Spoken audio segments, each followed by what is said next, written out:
Hər vaxtınız xeyirli olsun dəyərli dostlar. Bugün həyatımızda aktual mövzulardan biri olan həyatım nə zaman düzələcək sualı.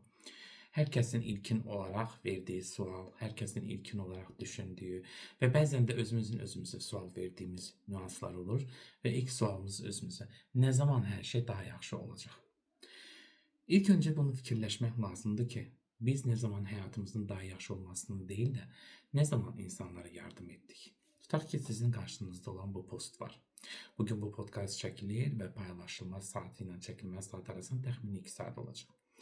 Və biz bu podkastı paylaşdıqdan sonra təbii ki, bu günlərim bu video qarşılarınıza çıxan insanlar olacaq ki, fərqli-fərqli qarşınıza çıxacaq, fərqli yerlərdən qarşınıza videolar çıxacaq. Bəs siz ilk öncə fikirləşin ki, qarşımıza çıxan, bizi inkişaf etdirən, bizim həyatımızda dəyişikliklər yaradan, bizim həyatımızda ən azı sözləri ilə, ən azı fikirləri ilə gözəl toxunuşlar edən insanlara bizim reaksiyamız nə olur? Bəzən hallara özümüzdə hər birimizin yaşadığı bir şeydir. Bunu mən zamanında eyni şəkildə özüm də yaşamışam. Çox ağıllısan, özünə çox dəyər verirsən və yaxud da ki, çox ağıllısansa öz həyatını dəyişməyə çalış. Bu kimi suallarla hər zaman qarşılaşır. Bəzən hallarda da sualların cavabını əslində kəmiyyət keyfiyyətinə baxaraq dəyərləndirmək asılı deyil. Məlum məsələdir ki, hər kəsin sambal düşünmə qabiliyyəti və hər kəsin normal düşünmə qabiliyyəti eyni olmaya bilər. Normal qəbul edirəm bunları. Ancaq gəlin ilk öncə özümüzə sual verək ki, məsələn, tutaq ki, bu videodan özümüzə nə götürəcəyik? Məsələn, tutaq ki, bu videonu izlədik. Bu videoya dəstək olacağıq mı? Yəni, biz əvvəlki dövrlərdə bəlkə də bir çoxlarınızın yadınızda gələr ki, 2000-ci illərin başlanğıcına qədərki istiqamətdə bir gündəlik olardı. Məktəb gündəliklərimiz olardı. Hər birimiz bir-birimizin zərrəsiyik cümləsi var idi orada. Gözəl subliminal mesaj vardı orada. İnsanlara çağırış edən bir gözəl mesaj vardı. Bugün hər birimiz bir-birimizin zərrəsi olmağa çalışmalıyıq. Şərt deyil bu günlərin mənim videomun altından gözəl yorumlar yazasınız, mənim videomu bəyənəsiniz, mənim videomu paylaşasınız, şərt deyil bunlar. Şərt olan şey bilirsiniz nədir? Buradan özünüzə nə götürəcəksiniz? Bu video sizə nə verəcək? İnsan gerçəkdənmi çalışaraq, əziyyət çəkərək, yəni gerçəkdənmi bu dünyaya sadəcə əziyyətləri naminə nələrsə əldə etməyə gəlir? Biz hər birimiz Yaradanın zərrəsiyik deyirik. O zaman biz qarşımıza qoyduğumuz hədəflərə çatmaq üçün bu qədər doğrudanmı çaba göstərməliyik, bu qədər doğrudan əziyyət çəkməliyik? Əlbəttə ki, bunlar hamısı bizim beynimizdə uşaq vaxtından yeridilmiş travmalardır. Biz özümüz öz həyatımızı dəyişmək üçün, özümüz öz həyatımızı yeniləmək üçün iradə qüvvəmizi və iradə qüvvəmizdən ziyadə nəfslərimizi islah etməyə bacarmalıyıq. Biz bu günlərim hər birimiz əlimizə nə keçirsə ondan pul qazanmağa düşünürük. Haqlı və ya haqsız özümüzü hər zaman düz çıxartmağa çalışırıq. Kimlərisə bəyənmirik, kimlərisə haqqında qeybətlər qırılır, kimlərisə haqqında yanlış düşüncələr də olur. Və ya kimlərinsə necə bir həyat tərzi keçirdiyini, əxlaqsız bir həyat tərzi keçirənə hansı səbəblərdən bu şeylərin baş verdiyini deyil də, direkt olaraq onu qınama və yargılama obyektinə keçirik. Sizcə bunlar bizi nə qazandırır? Tutaq ki, bir insan qarşımızda çox ucuz və aşağı səviyyəli bir həyat yaşayırsa, bizim onu qınamağımız, qınaq özü bir frekans olaraq dəyərləndirsək, bəlli bir zaman sonra bizim ətrafımızdakı baş verən hadisələr, döngülər onu bizə xatırlatmayacaqmı? Tutaq ki, bizim həyatımızda gördüyümüz insanların həyatındakı problemləri var. Məsələn, biz bu problemləri görürük. Amma biz bu problemləri niyə görə qabardırıq, niyə görə şişirdirik, niyə görə biz bu problemlərin içərisində batıb qalırıq? Əslində biz gördüyümüz hər şey sadəcə düşüncə olaraq deyil də, gördüyümüz hər şey sadəcə olaraq keçib getsək və yaxud da ki, bizə aid olmayan, bizim inkişafımıza aid olmayacaq şeyləri boş buraxmağa bacarsaq, əslində nə qədər həyatımızda dəyişiklik olar.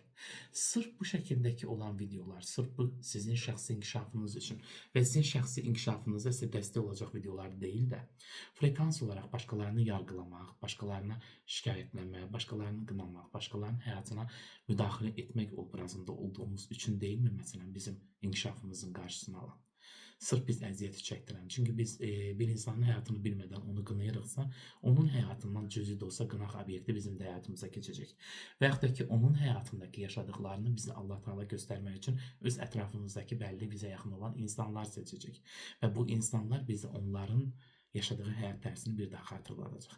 Sizcə biz bugündən sonraki istiqamətdə bunları buraxıb, özümüzə inanc səviyyəsi yaradıb, özümüzü əmin olub, özümüzü dəyişdirməyə çalışsaq və bu videolarımızı o inanc səviyyəsində, o inanc düşüncəsində olan insanlara atsaq və o insanlar da qismən də olsa dəyişməyə çalışsaq, cəmiyyət insanları itirməsin, cəmiyyət insanları qazansın prinsipiallığı ilə hərəkət etsək, biz görün nə qədər insan qazanmış olaraq.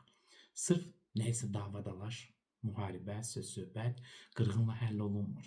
Məsələ iki şəxsin və yaxud ki, bir neçə şəxsin arasındakı baş verən problemlər sülh yolu ilə də həll oluna bilər.